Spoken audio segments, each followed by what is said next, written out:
Hello everyone.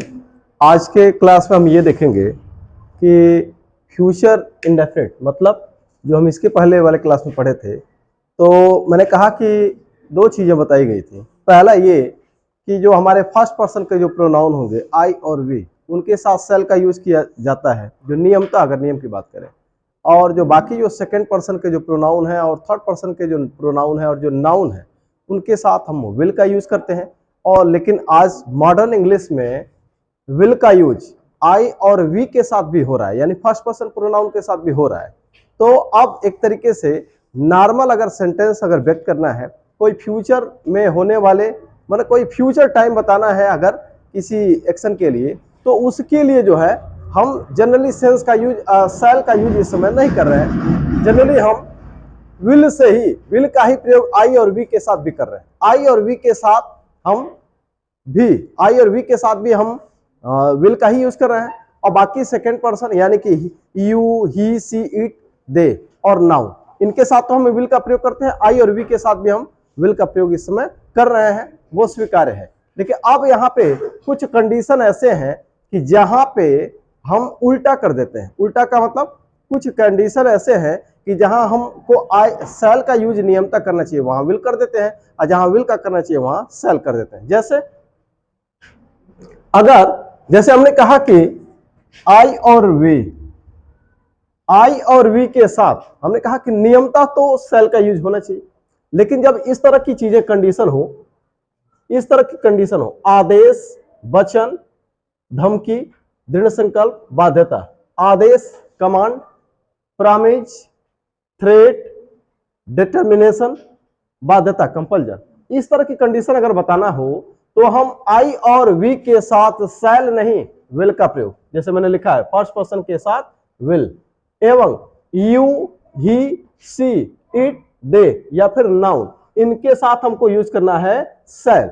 यानी कि उल्टा कर रहे हैं यहां पे, आई और वी के साथ विल और बाकी अन्य कर्ता के साथ यानी कि यू, ही, सी, इट, दे और नाउन के साथ सेल का यूज कर रहे हैं।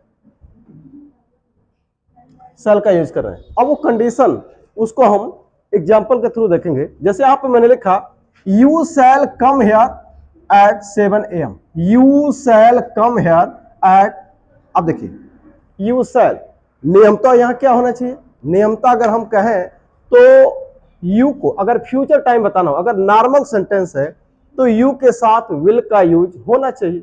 अगर हम कहें कि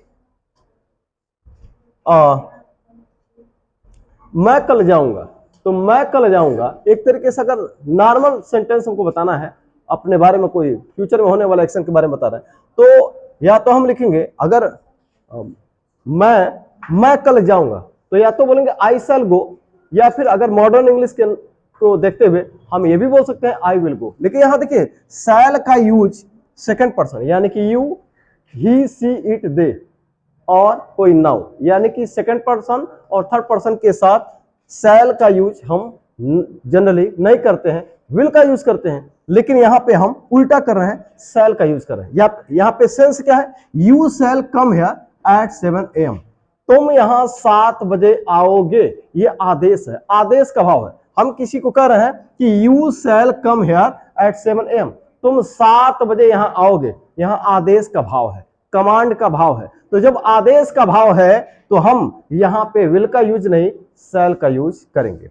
अब यही चीज अगर आदेश देना है, अगर यहां पे ही हो, भाई थर्ड पर्सन का प्रोनाउन है, ही, सी, इट, दे या कोई नाउन, तो वहां भी हमको सेल का यूज करना है। मतलब सेकेंड पर्सन और थर्ड पर्सन, ये सेकेंड पर्सन में यू है, ही, सी, इट, दे और नाउन, ये थर्ड पर्सन में होंगे। तो सेकेंड और थर्ड पर्सन के प्रोनाउन के साथ यानी कि ये इनके साथ आपको क्या यूज करना है? यहां पे इनमें से कुछ भी अगर है तो हमको किसका यूज करना है? सेल का, क्योंकि यहां आदेश का भाव है, तो आदेश का भाव है तो सेल। उसी तरह से अगर अब यहां पे देखें I will help you in every condition, मतलब यहां पे उल्टा किए हैं। यहां पे देखिए मतलब जहां पे विल हो रहा था वहां सेल, जहां सेल हो रहा था वहां पे विल। जैसे यहां पे मैंने कहा I will help you in every condition, I will help you in every condition, मैं तुम्हें हर परिस्थिति में सहयोग करूंगा। ये क्या है?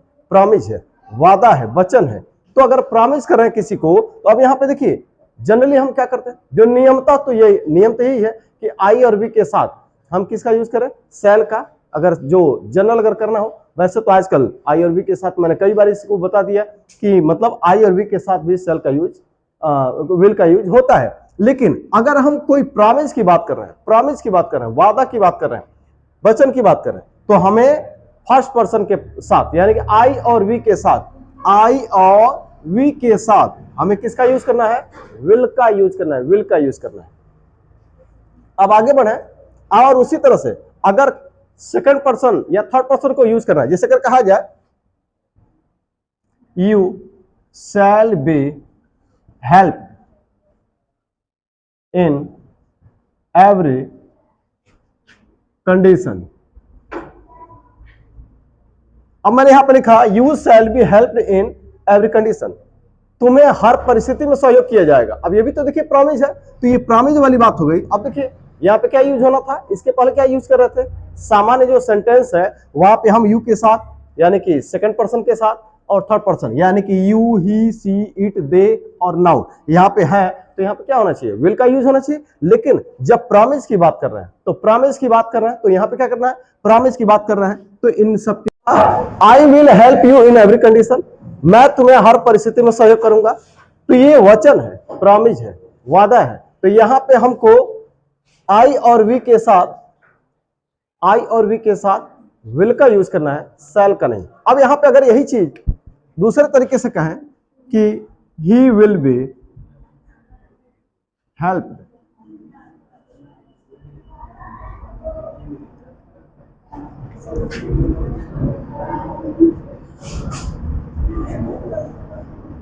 हमने कहा he will be helped in every condition, उसे हर परिस्थिति में सहयोग किया जाएगा, उसे हर परिस्थिति में सहयोग किया जाएगा। ये भी एक प्रॉमिस हो गया।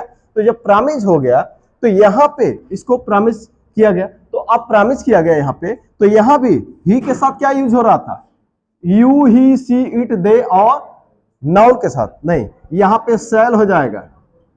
यहां पे विल का यूज कर रहे थे, इनके साथ तो विल का यूज होना चाहिए था नॉर्मल सेंटेंस में, लेकिन यहां पे जब प्रॉमिस है तो प्रॉमिस में हम यहां पे ही के साथ क्या करेंगे, यानी यू, ही, सी, इट, दे और नाउ इनके साथ हमें शैल का यूज करना है। ये जो आपका सेंटेंस है ये पैसिव है, इसमें तो मतलब उसे हर परिस्थिति में सहयोग किया जाएगा, एक प्रॉमिस किया गया। तो यहाँ पे विल का यूज होना चाहिए था नॉर्मल सेंटेंस में, यहाँ पे हमने शैल का यूज किया। अब हम आगे देखते हैं, अगला सेंटेंस है he shall be rewarded for his hard work and devotion, उसे उसकी मेहनत और लगन के लिए, उसे उसकी मेहनत और लगन के लिए पुरस्कृत किया जाएगा। अब देखिए ही के साथ क्या यूज होना चाहिए था, इनके साथ विल का यूज होना चाहिए था नॉर्मल सेंटेंस में, लेकिन यहां पे क्या कहा गया, he shall be rewarded for his hard work and devotion, उसे उसकी मेहनत और लगन के लिए, उसके समर्पण के लिए क्या किया जाएगा, पुरस्कृत किया जाएगा। यह भी एक वादा है, एक प्रॉमिस है।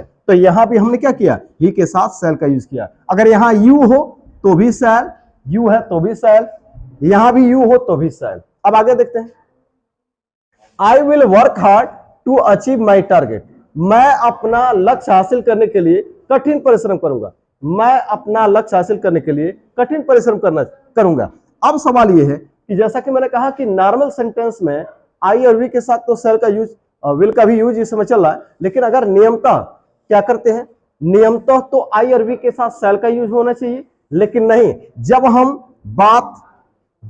बात कर रहे हैं दृढ़ संकल्प की, यहाँ पे संकल्प की बात हो रही है, दृढ़ संकल्प, दृढ़ इच्छा शक्ति की बात हो रही है, तो दृढ़ इच्छा की बात हो रही हो, संकल्प की बात हो रही हो, तो इनके साथ हमको विल का यूज करना है, इनके साथ विल यूज करेंगे। तो यहां पर मैंने लिखा आई विल वर्क हार्ड, मैं कठिन परिश्रम करूंगा, ये एक संकल्प है, टू अचीव माई टारगेट, अपना लक्ष्य हासिल करने के लिए मैं कठिन परिश्रम करूंगा। तो यहां पे एक संकल्प की बात कही गई, तो यहां पे मैंने आई और वी के साथ विल का यूज किया, ये रहा इसका। और आगे देखें, आई विल पनिश यू, मैं तुम्हें दंडित करूंगा, ये क्या है, ये तो धमकी हो गई, ये धमकी हो गई। आई विल पनिश यू, ये जब धमकी दी जाए किसी को चेतावनी दी जाए, तो वहां भी आई और वी के साथ विल होगा, शैल नहीं होगा। जैसे यहां पे धमकी दी गई आई विल पनिश यू, मैं तुम्हें दंडित करूंगा, मैं तुम्हें दंड दूंगा। तो यहां पे धमकी हो गई, तो धमकी हो गई तो आई और वी के साथ क्या होगा, आई और वी के साथ विल होगा।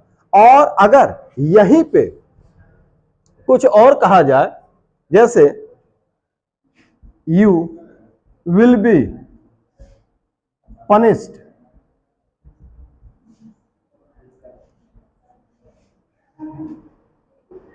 यू विल बी पनिश्ड, तुम्हें दंडित किया जाएगा। अब यहां पे देखिए यही बात तो वही, यही बात कही गई, ये पैसिव वॉइस में कहा गया। तो यहां भी देखिए यू के साथ विल नहीं, शैल, शैल। तो यहां भी देखिए, यहां नॉर्मल सेंटेंस में यू के साथ हम विल का यूज करते हैं, लेकिन नहीं, जब यहां पे धमकी दी गई ये पैसिव वॉइस में, तो यू के साथ हमने शैल का यूज किया। तो यानी कि जब इस तरह की कोई भाव हो, कोई सेंस हो, तो हमें शैल का यूज करना है। अब आते हैं अगला sentence, I will punish you, you shall पे द फाइन, यू शैल पे द फाइन, तुम्हें फाइन देना होगा, तुम्हें जुर्माना देना होगा, या तुम जुर्माना दोगे। एक तरीके से ये दो बातें हैं, या तो बाध्यता वाली बात हो रही है, कंपल्जन की बात हो रही है, या फिर एक तरीके से आदेश भी मान ले, चाहे जो भी है, कंडीशन तो वही है, यू शैल पे द फाइन, तुम जुर्माना दोगे। मतलब एक तरीके से आदेश का भी भाव हो सकता है, धमकी का भाव हो सकता है, और बाध्यता का भी भाव हो सकता है, कंपल्जन का भाव हो सकता है। तो ऐसे कंडीशन में यू, ही, सी, इट, दे और नाउन, इनके साथ हमको शैल का यूज करना है, विल का यूज नहीं करना है। अगला सेंटेंस है, you shall have to go at once, तुम्हें अभी तुरंत जाना होगा, तुम्हें अभी तुरंत जाना होगा, तुम्हें अभी तुरंत जाना होगा, या तुम्हें अभी तुरंत जाना पड़ेगा। यहां भी एक तरीके से बाध्यता प्रकट की गई, तो बाध्यता प्रकट की गई तो यू के साथ विल नहीं, शैल। तो हमने कहा यहां पे इन सारे परिस्थितियों में आदेश, वचन, धमकी और दृढ़ संकल्प, बाध्यता, ये ऐसे कंडीशन है कि यहां पे हमको क्या करना है, आई और वी के साथ विल और इनके साथ शैल का प्रयोग करना है। अब आगे देखते हैं,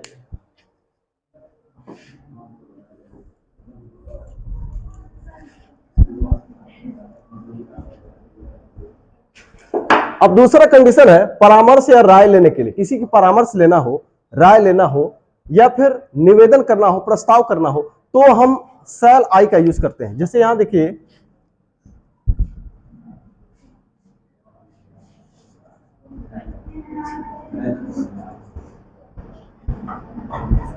लिखा है शैल आई हेल्प यू,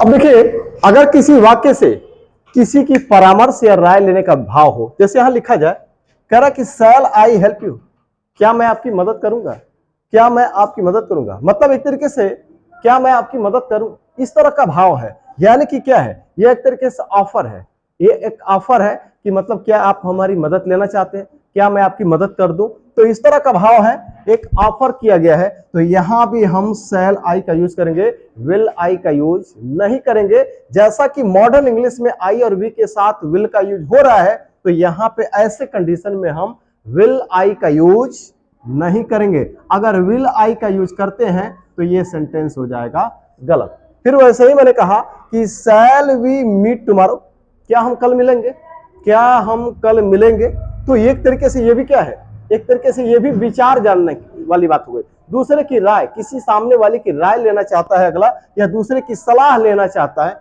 राय या सलाह लेना चाहता है, परामर्श लेना चाहता है कि शैल वी मीट टुमारो, क्या हम कल मिलेंगे, या क्या हम कल मिले। तो यहाँ पे एक तरीके से क्या हुआ, सलाह या परामर्श लेने वाली बात हो गई, दूसरे की राय जानने की बात की गई है, तो यहाँ पे दूसरे का राय लेने वाली बात हो रही है, तो यहां भी हम विल वी का यूज नहीं करेंगे, ये गलत होगा, यानी कि यही सही होगा, यहाँ पे ये सही होगा। अब यहाँ पे कहा जाए shall I watch a cinema mother, उसने पूछा, किसी ने पूछा कि माँ क्या हम एक सिनेमा देखेंगे या क्या हम एक सिनेमा देख लें, तो यहां भी क्या है, मां से निवेदन किया, एक तरीके से उसकी अनुमति मांगी गई, रिक्वेस्ट किया गया कि मां क्या मैं एक सिनेमा देख लूं, तो यहां पे विल आई का यूज नहीं होगा, ये प्रयोग यहां पे गलत होगा, यहां पे ये सही होगा। फिर कहा गया shall I make tea for you, क्या मैं आपके लिए चाय बना दूं, क्या मैं आपके लिए चाय बनाऊं, तो यहां भी देखिए, यहां भी विल आई का यूज गलत होगा,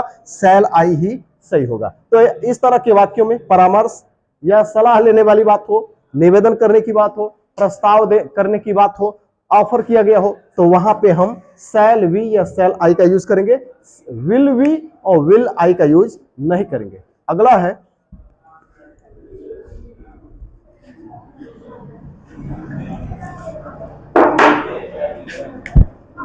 अगर सेंटेंस हमारा लेटस या लेट्स से शुरू होता है, देखिए लेटस का शॉर्ट होता है लेट्स, लेटस का शॉर्ट फॉर्म होता है लेट्स, तो अगर लेटस या लेट्स से वाक्य शुरू हुआ है तो वहां क्वेश्चन टैग के रूप में शैल वी का यूज करते हैं। जैसे अगर कहा जाए let's play football, let's play football, shall we, shall we, let's play football. अगर सेंटेंस आपका लेटस या लेट्स से शुरू है, इसी का शॉर्ट फॉर्म है लेट्स, तो अगर लेटस या लेट्स से शुरू हुआ है वाक्य, तो वहां पे क्वेश्चन टैग के लिए हम शैल वी का यूज करते हैं, विल वी का यूज नहीं करते हैं। तो इस तरह से यहां भी शैल वी का यूज होता है। यहां पे हम विल वी का यूज अगर कर दें, विल वी, तो ये सेंटेंस हो जाएगा गलत, यानी कि यहां पे शैल वी का यूज होना चाहिए। अगला हमारा सेंटेंस है, अब इस तरह के सेंटेंस अगर आते हैं,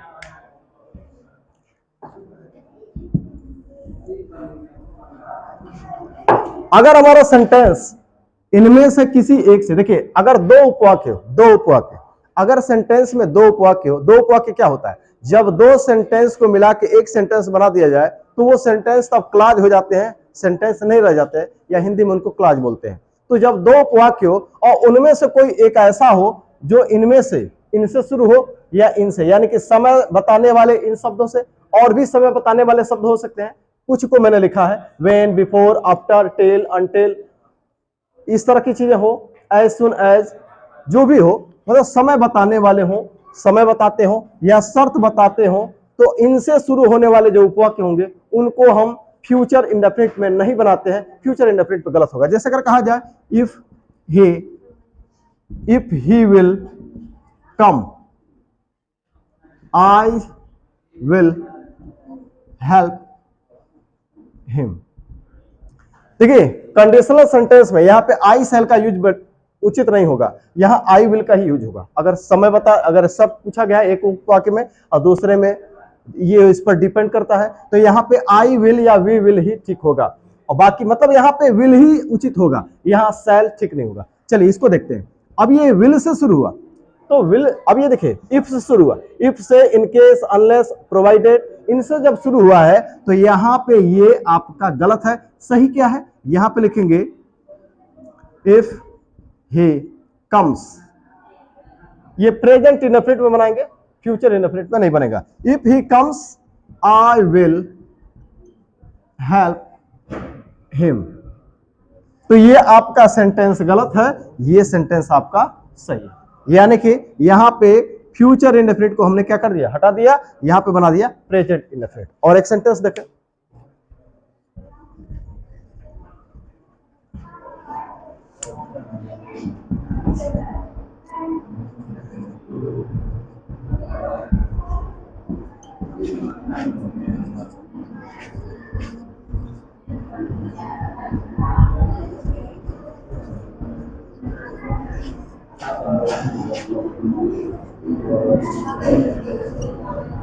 यहां लिखा है व्हेन ही विल रिटर्न, जब वो आएगा, आई शैल गो, तो मैं जाऊंगा, आई विल गो। तो यहां पे हमने पहले भी कहा कि ऐसे वाक्यों में आई के साथ और वी के साथ विल का ही यूज करें। यहां पे लिखा वेन से शुरू हुआ, ये समय बताने वाला शब्द है। When, before, after, till, until, as soon as, इन सारे शब्दों से अगर शुरू होता है उपवाक्य तो हम उसको फ्यूचर इंडेफिनिट में नहीं बनाएंगे, यहां पे प्रेजेंट इंडेफिनिट में कर देंगे। तो लिखेंगे when he returns, returns present indefinite बना दिया। अब ये सही हुआ, आई विल गो। तो ये आपका सेंटेंस सही है, ये सेंटेंस आपका गलत है, तो ये सही होगा। तो इस तरह से फ्यूचर इंडेफिनिट में ये सब चीजें हुई। और एक चीज और देखें, फ्यूचर सिंपल क्या है? फ्यूचर सिंपल जैसे अगर कहा जाए he will be here, she will be, she will be,